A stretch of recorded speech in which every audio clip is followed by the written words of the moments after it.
اعوذ باللہ من الشیطان اللعین الرجیم بسم اللہ الرحمن الرحیم رب اشرح لی صدری ویسر لی امری واحلل عقدۃ من لسانی یفقهوا قولی ان اللہ وملائکتہ یصلون علی النبی یا ایہا الذین آمنوا صلوا علیہ وسلموا تسلیما۔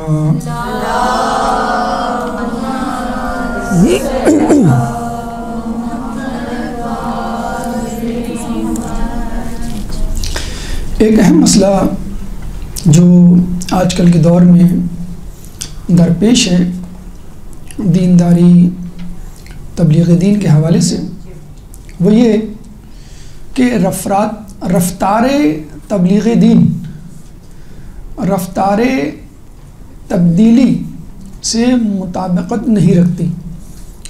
رفتار تبلیغ دین یعنی جس طرح دین کی تبلیغ مسلسل متواتر سرعت سے ہو رہی ہے اور ایک جگہ سے دوسری جگہ پیغامات، دروس، نظریات، افکار پہنچ رہے ہیں اور تقریباً دنیا کے کونے کونے میں پہنچ چکے ہیں اور تقریباً ہر شخص کو اب دسترس حاصل ہے اسلام کے افکار اور حقیقی نظریات کے حوالے سے۔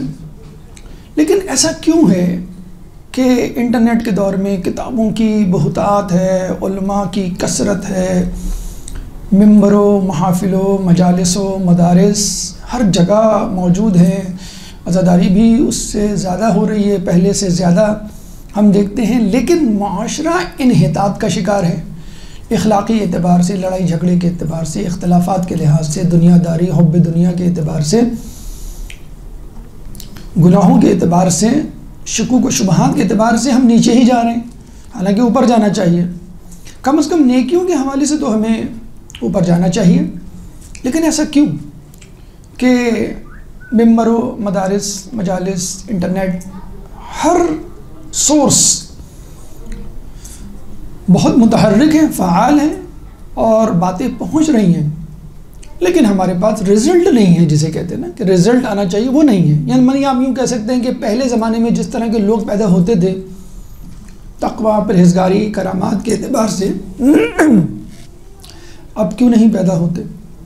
تو اس کا جواب ہم یہ دیں گے کہ پہلے زمانے کی بنسبت اس دور میں وہ مثالیں نہیں ہیں، وہ مثالی کردار نہیں ہیں جو پہلے ہوا کرتے تھے۔ ائمہ کو تو ہم ہٹا دیں، لیکن ائمہ کے جو اصحاب تھے ویسے اصحاب، مجتہدین، علماء یا دیندار طبقہ ویسا نہیں ہے۔ یہ بھی ایک لمبی بحث ہے، ایسا کیوں نہیں ہے اور کیا کیا خامیاں ہیں۔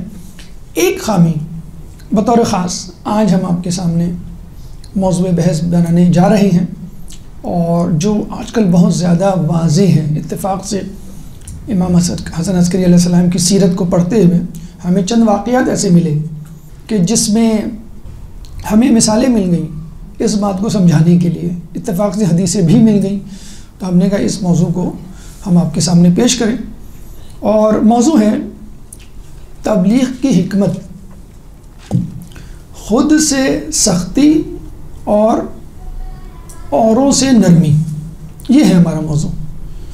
تبلیغ کی حکمت، خود سے سختی، خود پر سختی اور اوروں پر نرمی۔ ہمارے یہاں الٹا حساب ہے یا کچھ دوسرا حساب ہے۔ ہمارے یہاں مثلا ایک تو حساب یہ ہے کہ اپنے سے بھی نرمی، دوسروں سے بھی نرمی، نہ خود کو کوئی ہوش نماز روزے کا، نہ بچوں کو جسے کہتے ہیں یا اپنے جونیئرز کو کچھ اکاؤنٹیبلٹی کا احساس دلانا، یہ بھی غلط۔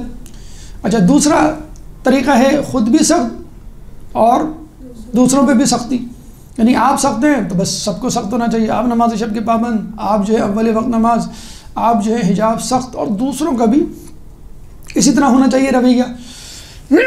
یہ بھی اتنا مشکل کام ہے کہ بھائی سیدھی سی بات ہے، آپ ماں ہیں، آپ کی بچی آپ کی عمر کی آدھی ہے، وہ کس طرح اتنا سخت حجاب کر لے گی؟ اس کا مطلب یہ نہیں کہ ہم انکریج کر رہے ہیں، لیکن بہرحال تقوی میں ہماری اولادیں، ہمارے آنے والی نسلیں اور ہماری جو عمر ہے، ہو سکتا ہے وہ ہماری عمر کو پہنچ کے 40-50 سال کی عمر میں ہمارا بیٹا یا بیٹی ہم سے بھی زیادہ متقی پرہیزگار نکلے، تو آپ کیا کہہ سکتے ہیں کہ اگر وہ اتنا تقوی اختیار نہیں کر پاتا یا کر پاتی جتنا آپ کا ہے، تو یہ کوئی ضروری نہیں کہ آئندہ بھی ایسا نہ ہو۔ تیسرا طریقہ کیا ہے؟ خود پر نرمی، دوسروں پہ سختی۔ یہ تو بالکل منافقت والی بات ہے، خود کچھ نہیں کر رہے، خود کرپشن کر رہے ہیں، کچھ خود نمازیں تاخیر سے پڑھ رہے ہیں، کچھ جھوٹ بول رہے ہیں، اور دوسروں کو کہہ رہے ہیں کہ بیٹا جھوٹ نہیں بولو، بیٹا کرپشن نہیں کرو، بیٹا چیٹنگ نہیں کرو، وغیرہ وغیرہ وغیرہ۔ اب آخری طریقہ ہے خود پہ سختی اور دوسروں پہ نرمی۔ یہ ہے طریقہ جو آئمہ کا طریقہ ہے، جو انبیاء کا طریقہ ہے، رسول اللہ کا طریقہ ہے، اور اس طریقے کے بہت فائدے ملتے ہیں ہمیں، واقعات بھرے پڑے ہیں۔ تو گفتگو میں جو ابھی ہم آپ کے سامنے پیش کرنے جا رہے ہیں 2 حصوں پر مشتمل ہوگی۔ خود پر سختی ہماری گفتگو کا پہلا حصہ ہوگا، اس میں ہم احادیث اور واقعات سے بتلائیں گے کہ خود پہ سختی کیسے کر سکتا ہے انسان۔ اس کے بعد دوسرا مرحلہ ہوگا اوروں پر نرمی، ہم اوروں سے صرف نظر کیسے کریں۔ ایک جگہ میں پڑھ رہا تھا تو ایک پوسٹ نظر سے گزری، یو شوڈ بی جج for yourself and lawyer to others. آپ اپنے لیے جج بنیں اور دوسروں کے لیے وکیل۔ ہم الٹا کرتے ہیں، دوسروں کے لیے جج ہو جاتے ہیں، ججمنٹل، یہ تو ہیں ایسے، یہ تو ہے جھوٹی، یہ تو ہیں کرپٹ، یہ تو ہیں دھوکے باز، یہ لیبل لگانا شروع کرتے ہیں جلدی جلدی۔ ہم کیا جج بن گئے، ہم ججمنٹل ہو گئے کہ فلاں فلاں کو یہ کر دیا، اب وہ اس کے بعد وہ دودھ کا دھلا بن کے بھی آ جائے تو ہم اس کو نہیں پوچھیں گے۔ ہوتا ہے ایسا، لیبل لگانے کا ہمیں جیسے کہتے ہیں بڑا شوق ہوتا ہے، اور ہم اپنے لیے وکیل بن جاتے ہیں۔ کیسے؟ اگر کوئی آپ سے کہے بھئی آپ نے نماز نہیں پڑھی، وہ بالکل ذہن سے نکل گیا، یا آپ نے جو ہے وہ مثلاً کھانا وقت میں نہیں پکایا کہ میں جو ہوں وہ نماز کی تیاری میں مصروف تھی، نوافل پڑھ رہی تھی یا کچھ اور کام۔ اپنے لیے عذر، اپنے لیے صفائی کے بہت مقامات اور بہت باتیں موجود ہیں، لیکن آپ کی بہو، آپ کی بیٹی، آپ کا بیٹا، آپ کا جونیئر، آپ کا اسٹوڈنٹ، آپ کا شاگرد کوئی غلطی کرتا ہے تو آپ اس طرح پکڑتے ہیں کہ جیسے رینجرز نے چھاپا مارا ہو، جب پولیس نے جو ہے وہ چڑھائی کر دی ہو، اور جو CIA نے جو ہے وہ مخبری کر دی ہو۔ اس طرح ہمارا رویہ ہوتا ہے۔ دوسروں پہ ہم سختی کرتے ہیں، یعنی جج بن جاتے ہیں، فوراً ججمنٹل ہو جاتے ہیں کہ تم ایسے تم ایسے تم ایسے، اور اپنے لیے وکیل یعنی وکیل صفائی والا وکیل استغاثہ نہیں، وکیل صفائی، جو کہ کوشش کرتا ہے کہ جرم کی پردہ پوشی ہو اور کس طرح مجرم کو رہائی ملے، چھٹکارا ملے۔ تو معاشرہ کیا ہے؟ ہم جج ہیں دوسروں کے لیے اور اپنے لیے وکیل ہیں۔ ہونا کیا چاہیے؟ تبلیغ کا جو اصول ہے، ہم اپنے لیے جج بنیں، یعنی اپنے پہ سختی کریں، اور دوسروں پہ نرمی کریں، یعنی دوسروں کے لیے ہم لائر بنیں، عذر تلاش کریں، اور وہ عذر پیش کرے تو کہیں ٹھیک ہے کوئی مسئلہ نہیں، گو اہیڈ، ٹھیک۔ اب پہلے مرحلے پہ آتے ہم کہ انسان اپنے لیے جج کیسے بن سکتا ہے آیات اور روایات اور حکایات کی روشنی میں، اور اس کے بعد دوسروں کے لیے ہم وکیل کیسے بن سکتے ہیں۔ 11ویں امامی کے حوالے سے اسم المقال کی کچھ روایات جو شیخ عباس قمی نے اپنی کتاب میں لکھی ہے، کہ امام فرماتے ہیں پہلی دلیل، پہلی روایت کہ آدمی اپنا جج کیسے بنے۔ پہلی روایت، جو گناہ معاف نہیں ہوں گے ان میں سے ایک وہ بھی ہے کہ جس کے بارے میں انسان یہ کہے کہ بس خدا اسی گناہ کا مجھ سے حساب لے اور کسی کا نہیں۔ سمجھے آپ؟ خدا مجھ سے بس اسی گناہ کا حساب لے اور کسی کا نہیں۔ مثال، آپ نے امتحان کی تیاری کے لیے بہت سارے سوال یاد کیے، ایک سوال بہت اچھا تھا، اچھا کا مطلب آسان تھا، بڑا پرفیکٹ، آپ کیا دعا کرتے ہیں؟ اللہ کرے کہ یہ امتحان سوال میں آ جائے۔ پتہ چلا کہ جو چھوڑا تھا وہ آ جاتا ہے۔ ہم نے اپنے فزکس کے پریکٹیکل میں 25 پریکٹیکل میں سے ایک پریکٹیکل چھوڑا تھا، وہی آ گیا۔ کہنے بیٹا آپ تو بہت اچھے اسٹوڈنٹ ہیں، ہم اچھے تو ہیں لیکن یہی آ گیا، ہم کیا کریں؟ کچھ بھی نہیں معلوم تھا اس کے بارے میں، الف بے بھی۔ تو انسان کو جو چیز اچھی طرح یاد ہوتی ہے کہتا ہے وہی پوچھ لے۔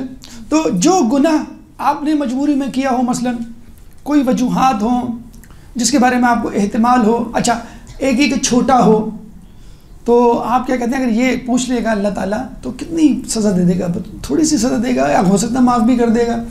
تو آدمی فوکس کرتا ہے ایک چھوٹے سے گناہ پر.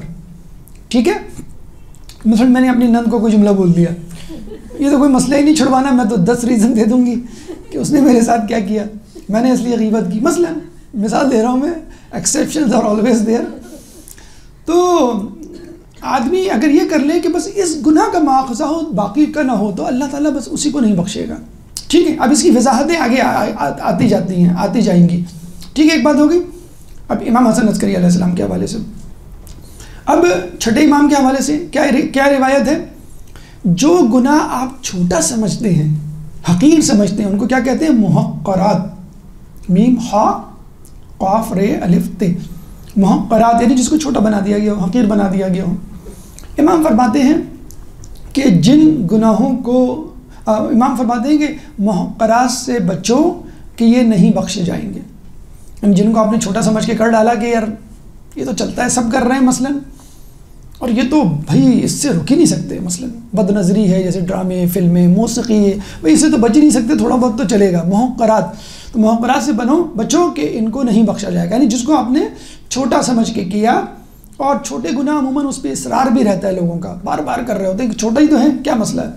وہ ٹک ٹاک نے بتا دیا ہے کہ 45 سیکنڈ کی ہوتی ہے وہ ویڈیو جس کو آپ بار بار دیکھ رہے ہوتے ہیں. یعنی 45 سیکنڈ کی ویڈیو کو آپ 75 مرتبہ دیکھ چکے ہوتے ہیں، یہ سمجھ کے 45 سیکنڈ کی تو ہے، اور پھر جو وہ جاگزی ہوتی ہے بہرحال.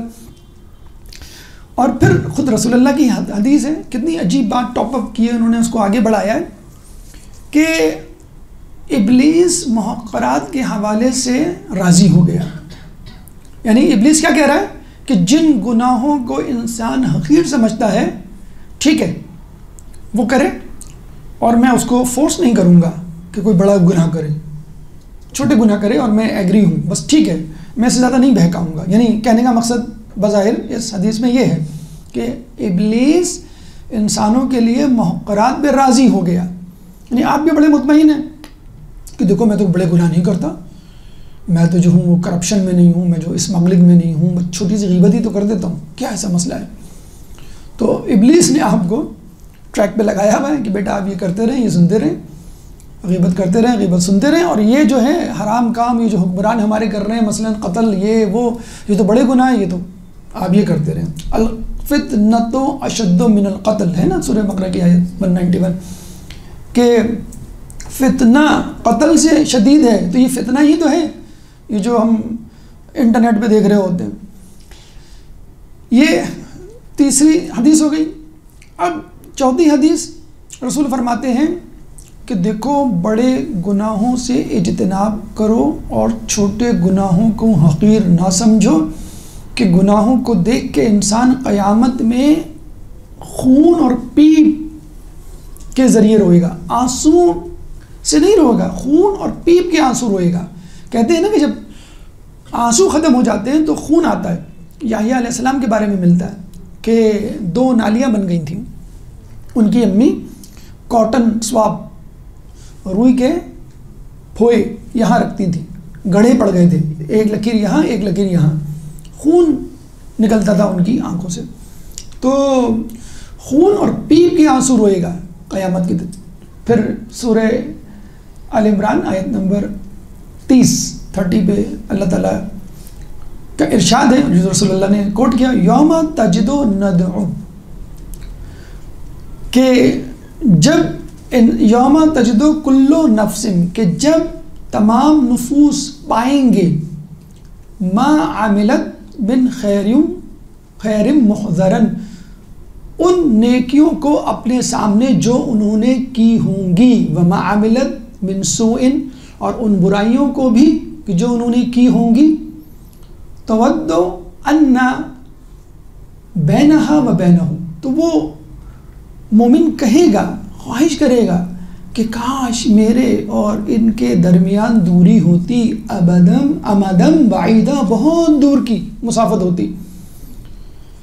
کہ اللہ تعالیٰ فرما رہا ہے کہ جب انسان اپنے گناہوں کو دیکھے گا تو وہ حیران ہوگا. اور ہم ہوتا ہے نا کہ کچھ بچپن کے دوست، پرانے دوست جن کے ہاتھ میں ہماری سیکریٹس ہوتی ہیں، اور کہیں ہمیں مل جائیں تو ہم فوراً منہ پھیر لیتے ہیں، محفل میں مل جائیں، مجلس سے مل جائیں، فوراً بھائی ان کے پاس نہ جانا، یہ BBC ہیں، یہ پوری کتا جتا ہماری سٹوری سنا دیں گی، مسئلے مسائل رشتے ناتوں میں بہت ہوتا ہے، لڑکی لڑکے کے رشتے چل رہے ہوں تو وہ کہتے ہیں ان کو نہیں بتانا، جب تک کارڈ نہ دے دو ان کو، کارڈ جب دیا جائے تب ان کو پتہ چلے، ورنہ تو یہ مسئلہ کر دیں گی۔ تو وہ گناہوں کو دیکھ کے ایسا منہ پھیرے گا کہ کاش یہ میں اس کو نہیں پہچانتا۔ اب تو واٹس ایپ کا دور آ گیا، ناک میں دم ہو گیا ہے، اسکول کے زمانے کے دوست، پتہ نہیں کس زمانے کے دوست، جب لوگ بے حجاب پھرا کرتے تھے، موسیقی سنا کرتے تھے، گناہوں میں انوالو تھے، فلموں میں دیکھا کرتے تھے، اب بدل گئے، اب وہ پرانی باتیں ہیں، پرانی چیزیں ہیں، پرانی یادیں یاد دلاتے ہیں۔ تو انسان کہے گا یہ مجھ سے دور ہو جائے، میں کسی طرح اس سے چلا جاؤں دور۔ پھر امام رسول بڑی اچھی بات بتاتے ہیں، تو آدمی کا ایٹیچیوڈ کیا ہو گناہوں کے حوالے سے، اگر آپ کو اس سینیریو سے بچنا ہے قیامت میں تو آپ کیا کریں۔ آپ کا دیکھیں، ایک بات تو ذہن میں رکھ لیں کہ غیر معصوم ہونے کے ناطے گناہوں سے تو نہیں بچ سکتے، یہ کسی کو زعم نہ ہو، کوئی تکبر نہ کرے اس بات پہ کہ میں تو کوئی گناہ نہیں کرتا۔ پھر پانچویں حدیث میں رسول کیا فرماتے ہیں کہ دیکھو، مومن کی مثال گناہوں کے اعتبار سے ایسی ہوتی ہے جیسے کوئی بڑا پتھر یا پہاڑ اوپر ہو اور وہ دیکھ رہا ہو اور یہ سمجھے کہ بس یہ اب گرا، اور کافر کی مثال گناہوں کے حوالے سے ایسی ہوتی ہے جیسے کوئی سامنے سے مکھی گزر جائے، بس قدم گناہ کر جاتے ہیں نا، مطلب یہی گناہ ہے کہ بہن کی آئس کریم آپ نے کھا لی فریج میں رکھی ہوئی، سو واٹ، کوئی مسئلہ نہیں ہے، چھوٹی ہو تمہیں قربانی دینی چاہیے، خدمت کرنی چاہیے بڑی بہن کی، وغیرہ وغیرہ۔ تو یہ ایٹیچیوڈ اگر آپ کا ہے تو ٹھیک ہے، you are among the list of مومن، کہ آپ گھبرائیں کہ بس، جیسے بنی اسرائیل کی قوم پر کوہ طور آ کے معلق کر دیا گیا تھا اور وہ دیکھ رہے تھے اور گھبرا رہے تھے اور کپ کپا رہے تھے، موسیٰ کچھ کرو، یہ پہاڑ توبہ کی، تب ان کو جان خلاصی ہوئی ان کی۔ پھر امام علی فرماتے ہیں کہ انسان کے لیے سخت ترین گناہ وہ ہے جس کو وہ سبق سمجھے، یعنی کم ہلکا سمجھے، بس وہی گناہ سب سے بڑا ہے۔ تو ہمیں ہر گناہ کو بڑا سمجھنا چاہیے، یہ نہیں کہ بھئی یہ تو چھوٹا گناہ ہے، یہ چل جائے گا، کوئی ایسا مسئلہ نہیں ہے۔ اس کے بعد آخری حدیث اس حوالے سے، اور بہت ہی عجیب حدیث ہے، اللہ تعالیٰ نے ایک سانپ خلق کیا ہے، امام صادق علیہ السلام کی حدیث ہے، اللہ تعالیٰ نے ایک سانپ خلق کیا ہے کہ جس نے پوری دنیا کو اپنے گھیرے میں لیا ہوا ہے۔ جیسے ایک انسان جو ہے وہ چھوٹے سے بچے کو گھیرے میں لیا ہو، یا کوئی چیز ہو اس کے سامنے اس کو اپنے جھولی میں لیا ہو اور وہ اس کو چاہے تو توڑ پھوڑ سکتا ہو۔ اللہ تعالیٰ نے سانپ خلق کیا ہے کہ جس نے پوری زمین کو اپنے گھیرے میں لیا ہوا ہے، جس کی دم اور سر عرش کے نیچے ہیں، اور جب وہ لوگوں کو گناہ کرتے ہوئے دیکھتا ہے تو غضبناک ہو کے خدا سے کہتا ہے، اللہ مجھے اجازت دے کہ میں تمام لوگوں کو ختم کر دوں۔ یعنی بس یوں سمجھ لیں کہ سر پہ ڈنڈا لے کے کوئی کھڑا ہوا ہے، ایسا گرز لے کے کھڑا ہوا ہے کہ جو اگر وہ مارے تو پوری دنیا نحس ہو جائے۔ کیسے ممکن ہے کہ کوئی تیری نافرمانی کرے؟ دیکھیں، یہ انسان ہے فقط جو گناہ کرتا ہے، جس میں اتنا دم ہے، جس میں اتنی گستاخی پائی جاتی ہے کہ اللہ کی نافرمانی کرے، ورنہ تو جمادات، نباتات، حیوانات تمام کے تمام کل یجری لاجل مسمى، کہ تمام چیزیں جو ہیں اللہ کی فرما برداری میں جتی ہوئی ہیں۔ تو اللہ کی نافرمانی کرنے سے پہلے یہ آیات، یہ روایات انشاءاللہ آپ ذہن میں رکھیں تو آپ چھوٹے سے چھوٹے گناہ کرنے سے گھبرائیں گے۔ اب دو حکایتیں سن لیں اس کے حوالے سے۔ رسول اپنے اصحاب کے ساتھ ایک بیاباں میں جاتے ہیں اور اصحاب کو کہتے ہیں کہ بھئی تمام لوگ لکڑیاں ڈھونڈ کے لائیں۔ تو لوگوں نے کہا یا رسول اللہ، یہاں تو کوئی باغ نہیں، کوئی شجر نہیں، ہم لکڑیاں کہاں سے ڈھونڈیں؟ رسول نے کہا کوشش کرو، جو جتنی لکڑیاں ڈھونڈ سکتا ہے لے آئے، یعنی کوئی جبر نہیں ہے، نہ ملے تو نہ لائے۔ ابھی لوگ جاتے ہیں، کچھ دیر کے بعد واپس آتے ہیں تو ہر کسی کے ہاتھ میں تھوڑی بہت چھوٹی چھوٹی لکڑیاں ہوتی ہیں، تو وہ لا کے رسول کو دیتے ہیں۔ تو رسول کہتے ہیں کہ دیکھو، جس طرح تم سمجھ رہے تھے کہ لکڑیاں نہیں ہیں اور کوشش سے مل گئیں، اسی طرح انسان اپنے گناہوں کے بارے میں سوچتا ہے کہ میں تو کوئی گناہ نہیں کرتا، میں تو بہت پارسا ہوں، مجھ سے تو کوئی غلطی نہیں ہوتی. اور جب وہ ڈھونڈتا ہے، جستجو کرتا ہے، تلاش کرتا ہے، تو پھر اس کو پتہ چل جاتا ہے کہ اس نے گناہ کیا ہے. خصوصی طور پہ چھوٹے چھوٹے گناہ، یا وہ گناہ جو عادتاً، جیسے موسیقی کا گناہ ہے، غیبت کا گناہ ہے، انٹرنیٹ کے حوالے سے بہت سارے گناہ ہیں، جھوٹ کا گناہ، کچھ لوگوں کو جھوٹ کی لت پڑ جاتی ہے، گالی دینے کی کسی کو لت پڑ جاتی ہے، کسی کو حرام کمائی کی، اوپر کی کمائی کی لت پڑ جاتی ہے، عادت پڑ جاتی ہے، وہ نہیں چھوٹتی. مطلب یہ عورت نہ سوچے کہ میں مردوں کے برابر قتل و غارت، کرپشن، حرام کمائی مثلا وغیرہ وغیرہ نہیں کرتی، میں تو شاید بہت کم یا ہلکے عذاب سے گزروں گی. تو وہ جو غیبت کا گناہ ہے، حسد کا گناہ ہے، جو آپس کی لڑائیاں اختلافات ہیں، وہ بھی اپنی جگہ. تو رسول نے کہا کہ جس طرح لکڑیاں تمہیں مل گئیں، اس طرح تمہیں اپنے گناہ بھی مل جائیں گے. جو تم سوچتے ہو کہ آپ دعا مانگتے ہیں نا بھئی، اب اگر آپ کو کہا جائے کہ بھئی آپ نے جو نیکیاں کی ہیں آج کے دن، آپ ان کا صلہ مانگے. مثلا اب آپ کہیں گے فجر کی نماز کی جو میں نے نیکی کی ہے اس کا صلہ یہ دے دے، ظہر کا یہ دے دے، فلاں کا میں نے یہ کام کیا، یہ کام کیا. اب آپ سے کہا جائے کہ آپ اپنے گناہوں کی سزا سے عافیت طلب کریں جو آج آپ نے کیا نام لے کر. اب آپ سوچنے پڑ جائیں گے کون سا گناہ کیا میں نے. کبھی پریکٹیکلی کر کے دیکھیے گا، صبح سے لے کے شام تک کوئی گناہ نہیں ہوگا. آپ کہیں گے میں تو کوئی گناہ ہی نہیں کیا. پھر آپ پوچھ لیں، اپنی امی سے پوچھ لیں، بھائی سے پوچھ لیں، ساس سے پوچھ لیں، جو بھی آپ کے آس پاس لوگ ہیں وہ آپ کو بتا دیں گے. ایک بات. دوسری حکایت، چھٹے امام کے پاس ایک شخص آتا ہے اور وہ چھوٹے اور بڑے گناہوں کے حوالے سے پوچھتا ہے کہ امام کیا فرق ہے اور کس طرح میں تمیز کروں اور کس طرح ان سے بچوں، یا کوئی مثال دے کے مجھے سمجھائیں. تو امام نے کہا جاؤ راستے سے کوئی بڑا پتھر یا 2 پتھر اٹھا کے لے آؤ. یہ جاتا ہے 2 بڑے بڑے پتھر اٹھا کے لے آتا ہے. پھر امام کہتے ہیں جاؤ راستے میں جتنے بھی چھوٹے چھوٹے پتھر ہیں وہ سب اٹھا کے لے آؤ. اب یہ جاتا ہے چھوٹے چھوٹے پتھر جتنے ملتے ہیں وہ بوری میں ڈال کے، اس کو تو پتہ نہیں اب امام کیا حکم دینے والے ہیں، بڑے مزے سے لے آتا ہے وہ پوری بوری بھر کے. تو امام کہتے ہیں اچھا اب تم ایسا کرو، یہ جو 2 پتھر لائے ہو بڑے بڑے، ان کو اپنی جگہ پہ رکھ دو. وہ جاتا ہے دونوں پتھروں کو ان کی جگہ پہ رکھ دیتا ہے. امام کہتے ہیں کہ اس بوری میں جتنے بھی کنکر ہیں ان کو اپنی جگہ پہ رکھ کے آؤ. کہتا ہے یا امام یہ چھوٹے چھوٹے کنکر، تو ایک کنکر بھی اپنی جگہ پہ نہیں رکھ سکتا، مجھے کیا معلوم میں نے کہاں سے اٹھائے. تو بس چھوٹے چھوٹے گناہوں کا یہی معلوم مسئلہ ہے کہ ہمیں پتہ ہی نہیں چلتا ہم نے کب کیا. اچھا چھوٹے چھوٹے گناہوں کی بھی ڈیفینیشن الگ ہے، گناہ کبیرہ گناہ صغیرہ، لیکن مسئلہ کیا ہے، ہم گناہ کبیرہ کو بھی کیونکہ ہماری عادت پڑ چکی ہوتی ہے، نمبر 1. نمبر 2 لوگ کر رہے ہوتے ہیں، جیسے غیبت ایک بہت بڑا کامن جو سب کر رہے ہوتے ہیں، یا مردوں کے حوالے سے حرام کمائی، اوپر کی کمائی، تو عادت پڑ چکی ہوتی ہے، یا لوگ کر رہے ہوتے ہیں، اس حوالے سے ہم اس کو عام گناہ بنا دیتے ہیں. بھائی یہ تو چل رہا ہے، یہ تو اتنا تو ہوتا ہے، بے حجابی کے حوالے سے کچھ خواتین، بھائی اتنا تو چل رہا ہے، یہ تو کامن ہے، اس کو کوئی نہیں غلط سمجھتا مثلا. تو کہنے کا مقصد یہ ہے کہ چھوٹے گناہوں کو بڑا سمجھا جائے. چھوٹے گناہوں کے بارے میں یہ نہ کہا جائے کہ بس مجھے اللہ اسی کی سزا دے، باقی میرے گناہ معاف کر دے. آپ کوئی نعوذ باللہ اللہ کو ڈکٹیشن کروا رہے کہ میرا ایسا حساب لے، ایسا حساب نہ لے، تو اللہ کی مرضی ہے، کسی بھی گناہ کو پکڑ سکتا ہے، کسی بھی گناہ کو پکڑ سکتا ہے، چاہے وہ چھوٹا ہو چاہے بڑا ہو. چھوٹے گناہ کی سزا کے حوالے سے ایک چھوٹا سا واقعہ کہ 2 دوست جا رہے تھے، آگے ایک لکڑہارا گٹھڑا لکڑیوں کا ڈالے چل رہا تھا. تو ایک دوست نے تنکا اس میں سے نکالا خلال کے لیے دانتوں میں، ٹوتھ پک تنکا. اس کو کیا پتہ چلا ہوگا، اور وہ خلال کرنے لگا. اچھا کچھ دنوں کے بعد اس کا انتقال ہو گیا. اس دوست کو دوسرے دوست نے خواب میں دیکھا، اس سے پوچھا کہ تمہارا کیا حال ہے، تم تو بڑے متقی، پرہیزگار، نمازی، روزے دار.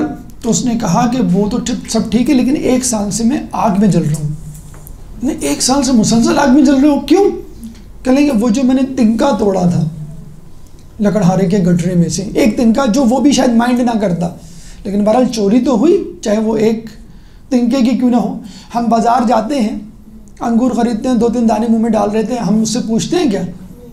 10 گاہک گزرے، ایک خوشہ انگور تو ویسے ہی ختم ہو جائے اس کا، آپ نے نہیں پوچھا، یہ بھی آپ کا حرام میں آ گیا، لیکن وہ بیچارہ مجبور ہوتا ہے. بہرحال یہ جو چھوٹے چھوٹے گناہ ہیں ان کی سزا بہت بڑی بڑی ہے اگر آپ نے اس کو چھوٹا سمجھ کے گزارا. اب آئیے گفتگو کے دوسرے پہلو کی طرف. یہ تو ہم بن گئے اپنے جج، اپنے قاضی، اپنے اوپر سختی کے حوالے سے کہ ہمیں چھوٹے چھوٹے گناہوں پہ بھی نظر رکھنی ہے اور ڈرنا ہے کہ اللہ ہو سکتا ہے نہ معاف کرے اس کو. دوسرا مرحلہ کہ ہمیں دوسروں کے لیے وکیل صفائی بننا ہے، دوسروں کے لیے نرمی کرنی ہے. چاہے وہ کتنا بڑا گناہ کرے، کوئی نہ کوئی عذر، کوئی نہ کوئی بہانہ، کوئی نہ کوئی وجہ، مستقبل کے حوالے سے کوئی امید ہمیں اپنے ذہن میں رکھنی ہے، پازیٹیو اپروچ جسے کہتے ہیں نا۔ امام حسن کے حوالے سے، امام حسن عسکری علیہ السلام کے حوالے سے کچھ واقعات سن لیجئے کہ جو ہمیں ان کی زندگی میں ملتے ہیں کہ انہوں نے کتنے بڑے بڑے گناہ گاروں کو معاف کیا، صرف نظر کیا، عفو درگزر سے کام لیا، لوگوں کو منع کیا، بلکہ لوگوں پہ ناراض ہوئے کہ بھئی تم ایسا نہ کرو۔ مثلا ہمیں ملتا ہے کہ ایک شخص آپ کے زمانے میں وکیل اوقاف یعنی حکومت کے اس میں تھا، مالی امور کا وکیل تھا اور لوگوں کو مدد کیا کرتا تھا۔ تو علی بن اسحاق اس کا نام تھا۔ تو اس سے ملنے کے لیے امام کا ایک چاہنے والا سادات میں سے آتا ہے۔ اب وہ شرابی تھا، وہ پہچان جاتا ہے کہ یہ شرابی ہے، تو فوراً اس کو جو ہے وہ منع کر دیتا ہے، نکال دیتا ہے۔ اب یہ احمد بن اسحاق جو وکیل اوقاف تھا، یہ جاتا ہے امام سے ملنے کے لیے۔ امام سے ملتا ہے تو امام حج پہ جاتا ہے، پھر واپسی میں سامرہ امام حسن عسکری علیہ السلام کی بارگاہ میں اس نے باریابی چاہتا ہے، تو امام اس سے ملنے سے انکار کر دیتے ہیں۔ پوچھتا کیوں امام؟ میں تو آپ کے چاہنے والوں کو بہت انعام اکرام سے نوازتا ہوں۔ تو امام نے کہا تجھے یاد نہیں حسین بن حسن جو وہ شخص تھا، وہ آیا تھا تیرے در پہ، تو نے ملنے سے انکار کر دیا۔ تو اس نے کہا کہ میں نے اس لیے ملنے سے انکار کر دیا کہ وہ شرابی تھا، میں چاہتا تھا اسے متنبع کروں۔ تو امام نے کہا شرابی تو تھا، لیکن کیا وہ ہم سے منسوب نہ تھا، ہمارے خاندان کا نہ تھا؟ اچھا اس کا شجر نسب جو ہے چھٹے امام سے جا کے ملتا تھا۔ تو اس نے کہا امام مجھ سے غلطی ہو گئی، آئندہ ایسا میں نہیں کروں گا، میں سمجھا تھا کہ شاید میں نے صحیح کیا، اچھا اسے غلطی ہوئی دیکھا جائے۔ ابھی آتا ہے اپنے شہر واپس، شرفا اشراف لوگ آتے ملنے کے لیے، وہ بھی آ جاتا ہے حسین بن حسن شرابی جو تھا۔ تو جیسے ہی وہ دیکھتا ہے، وہ تمام اشراف طبقے کو، ایلیٹ کلاس کو چھوڑ دیتا ہے، حکومتی عہدیداروں کو، اور اس کی طرف بڑھتا ہے جیسے کوئی بہت بڑی شخصیت ہو، یعنی ان تمام لوگوں سے اس کو بلا کر صدر مجلس اپنے ساتھ بٹھاتا ہے جیسے شاید کوئی خاص آدمی ہو۔ اور جب سب چلے جاتے ہیں تو اس کو وہ رخصت کرتا ہے کچھ دے کر، تو وہ کہتا ہے کہ خیریت تو ہے، آج تم نے میرے ساتھ بہت اچھا برتاؤ کیا، پہلے تو تم ایسے نہ تھے، پہلے تو مجھے دھتکار دیا تھا۔ کہیں گے کہ میں امام کے پاس گیا تھا اور انہوں نے ایسا ایسا کہا، کہیں کہ وہ دھاڑے مار مار کے رونے لگا، کہیں گا میں آئندہ سے شراب نہیں پیوں گا۔ گھر جاتا ہے، شراب کے سارے برتن جو ہے وہ توڑتا ہے اور کہتے ہیں مسجد میں جا کے معتکف ہو جاتا ہے۔ دیکھیں یہ ہے رسپانس جو ہم کہتے ہیں نا کبھی ان کا حجاب ٹھیک نہیں ہے، دیکھو یہ 10 سال ہو گئے ان کو حجاب کرتے ہوئے، دیکھیں میرے بچے جو ہیں 10 مرتبہ کہہ چکے ہیں اول وقت نماز نہیں پڑھتے، فلاں یہ کر کر کے ہم نے لوگوں کو متنفر کر دیا کہ جیسے ہم آگے بیٹھتے ہیں بھائی چلو آ گئی، اب یہ نصیحت شروع کر دیں گی، اب یہ غلطیاں نکالنا شروع کر دیں گی، اب جو ہے وہ سورہ سننا شروع کر دیں گی، تجوید سننا شروع کر دیں گے، فقہی مسائل، یہ ہم لوگ کی عادت بھی ہوتی ہے کہ تھوڑا سا ایک ریاکاری، شو آف، ایک اپنا بڑا پن کہ بھی جو آپ لوگ کر رہے ہیں وہ سب غلط کر رہے ہیں، جو میں کر رہا ہوں، جو میں کر رہی ہوں وہ سب صحیح ہے، اور میری چیز، میری بات، میرا موضوع جو فیوریٹ ہے اس پہ گفتگو کی جائے۔ اب وہ معتکف ہو گیا، اور جب وہ انتقال کرتا ہے، کہتے ہیں اسی حالت میں اس کا انتقال ہو گیا، تو فاطمہ بنت امام موسیٰ کاظم علیہ السلام کی قبر کے برابر اس کو قبر مبارک ملی۔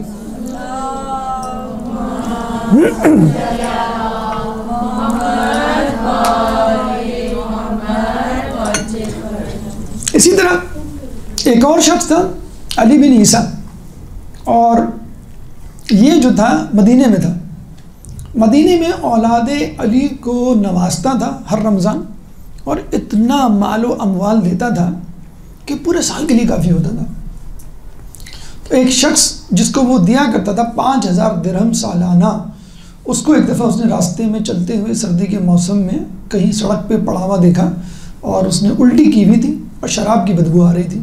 وہ بہت غصہ آیا کہ میں اس کو 5000 درہم دیتا ہوں لیکن یہ ان کاموں میں اڑا دیتا ہے، اب نہیں دوں گا۔ اب رمضان آتے ہیں تو وہ بوڑھا شخص تھا، سادات تھا، آتا ہے وظیفے کے لیے، تو کہنا تمہیں تو نہیں دوں گا، تم تو ان عیاشیوں میں اڑا دیتے ہو، چلے جاؤ یہاں سے۔ جب وہ سوتا ہے علی بن عیسیٰ جو حکومتی امور کا عہدیدار تھا، اور مدینے میں اہل بیت اولاد علی کو بہت نوازتا تھا. اسی دن رسول خواب میں آئے اور رسول لوگوں سے معانقہ کر رہے ہیں, ہاتھ ملا رہے ہیں, مصافحہ کر رہے ہیں, بات کر رہے ہیں, خوش مسکراہٹ کے ساتھ استقبال. جب یہ آگے بڑھتا ہے تو رسول منہ پھیر لیتے ہیں, کہتے ہیں یا رسول اللہ میں تو اولاد علی کے لیے کتنی سخاوت کا مظاہرہ کرتا ہوں اور آپ مجھ سے منہ پھیر رہے ہیں. کہیں گے تو نے آج اس بوڑھے شخص کو انکار کر دیا. کہیں میں نے تو اس لیے انکار کیا کہ وہی تقریباً ملتا جلتا واقعہ کہ متنبہ ہو جائے. وہ کہیں گے یہ بتا کہ تو جو اس پہ اکرام کرتا تھا میری وجہ سے کرتا تھا یا اس کی خود کی وجہ سے کرتا تھا؟ اس نے کہا نہیں, آپ کی وجہ سے کرتا تھا. کہیں بس کیا تو میری وجہ سے اس کا گناہ چھپا نہیں سکتا تھا؟ ہمیں کسی کا گناہ ہاتھ مل جائے ہم فوراً فائل سیو کر کے رکھ لیتے ہیں کہ وقت آنے پہ بتائیں گے ان کو کہ یہ کیا کرتے رہے ہیں, کیا کرتے. یہ دیکھیں ہمارے پورے معاشرے میں ہم تو لوگ کہتے ہیں یہ سائبر کرائم ہے, بلیک میلنگ ہو رہی ہے, ایکسپلائٹیشن ہو رہی ہے. ہم خود بھی تو ایکسپلائٹیشن کر رہے ہوتے ہیں, بات پکڑ کے رکھتے ہیں, فائل بناتے ہیں, پھر ایک دن جب دیکھتے ہیں کہ ابا یا اماں یا ساس برس پڑی ہیں تو آپ بھی اپنے ٹاپ اپ کر دیتے ہیں کہ بھئی یہ بھی تو کیا تھا, انہوں نے یہ بھی کیا تھا, آپ کو یہ نہیں معلوم, میں نے بتایا نہیں, اب بات کھلی ہے تو ذرا میں بھی بتا دوں. اور وہ جو کتے جتے کھولتے ہیں تو آدمی اللہ مان الحفیظ وہ پریشان ہو جاتے ہیں کہ بھئی یہ زمین پھٹے میں نیچے دھنس جاؤں.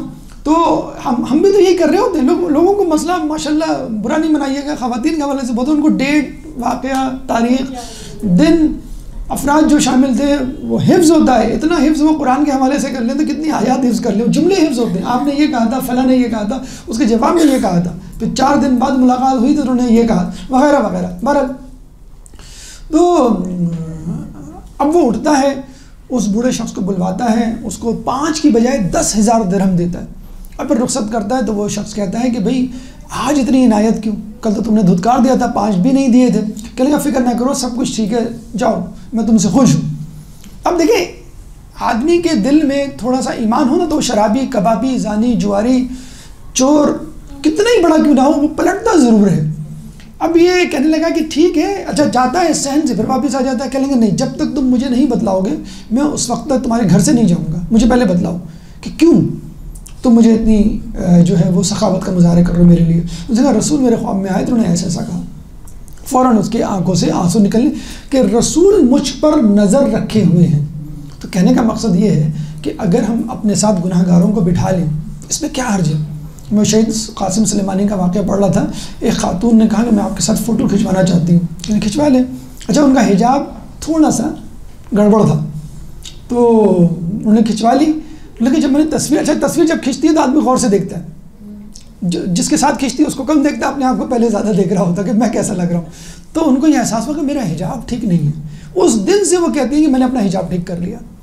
دیکھیں اگر وہ کہہ دیتے دھتکار دیتے کہ بھئی آپ کیسی خواتین, اس کا مطلب یہ نہیں کہ آپ بے حجاب کے ساتھ فوٹو سیشن شروع کر دیں. کہنے کا مقصد یہ ہے کہ عفو درگزر سے کام لیا جائے تو آدمی پلٹتا ہے. اچھا یہ تو سادات تھے, آپ کہہ سکتے ہیں بھائی سادات ہونے کی وجہ سے کچھ ایج تھا, لیکن عام مومن ہوتا ہے اور بہت متقی پرہیزگار نہیں. مثلا یہ کہ جھوٹ بول رہا ہو پھر بھی امام اس کو نوازتے ہیں, اور امام کو معلوم ہوتا ہے یہ اپنی سرزش سے باز نہیں آئے گا پھر بھی نوازتے ہیں. ایک شخص آیا, کہنے لگا امام پھوٹی کوڑی نہیں ہے میرے پاس, کھانے کا اہتمام انتظام نہیں ہے, میں بھوکا ہوں, مجھے کچھ دے دیجیے. اچھا امام کے زمانے میں جیسے ہم نے بتایا خمس بڑا آرگنائز ہو چکا تھا, تو عام لوگ بھی اپنے آپ کو بڑا حمایتی ظاہر کرنے کی خاطر لینے کے لیے اپنے آپ کو حمایتی ظاہر کرتے. تو امام نے کہا کہ تو نے اپنے گھر میں 200 اشرفیاں دفنائی ہوئی ہیں اور تو کہہ رہا ہے کہ تیرے پاس کھانے کو نہیں ہے. کہ نہیں امام یقین کرے میرے پاس, قسم کھا رہا ہے. ہم نے کہا جھوٹی قسم نہ کھا, اور یہ نہ سمجھ کہ میں تجھے دینا نہیں چاہتا. اور فوراً اپنے غلام کو کہا کہ جو کچھ ہے لے آؤ. 100 اشرفیاں اس کو دی, پھر بھی منحوس ملعون نے قبول نہیں کیا. امام نے جاتے ہوئے کیا کہا, دیکھ تو ان اشرفیوں سے اس وقت محروم ہوگا جب تجھے ان کی بہت شدید ضرورت ہوگی. پھر بھی نہیں مانا کہ امام ہے, علم الغیب, علم منایا, علم اسلام, تمام قسم کا علم رکھتے ہیں, ان کو معلوم ہے کیا ہوگا, لیکن نہیں مانا. جب چلا گیا 100 اشرفیاں ختم ہو گئیں, پھوٹی کوڑی کو محتاج ہو گیا. امام کے پاس جانے سے شرمندہ اس جگہ گیا جہاں پہ 200 اشرفیاں دفنائی تھیں. جب کھودی تو غائب. پتہ چلا اس کا بیٹا لے کے جا چکا اور گل چھڑے اڑا چکا, اور وہ پریشان, اور اس کے وہ کسی دیکھیں. لیکن امام کو معلوم تو تھا کہ امام نہ دیتے اور بضد رہتے اس کو جھوٹا ثابت، ہم تو جھوٹا ثابت کرتے ہیں نا، آؤ میں تمہیں دکھاؤں تم نے کیا کیا ہے، کچن میں جا رہے ہیں، کبھی بیڈ روم میں جا رہے ہیں، یہ تمہاری جو ہے سلیقہ شعاری ہے، یہ تمہاری یہ چیز ہاٹ پاٹ میں سے روٹیاں نکال کے دکھا رہے ہیں، دیکھو یہ تم نے روٹی پکائی ہے، مطلب ثبوت کے ساتھ پکڑتے ہیں. اور اب تو موبائل آ گیا، کوئی مسئلہ ہی نہیں ہے فوٹو کھینچنا.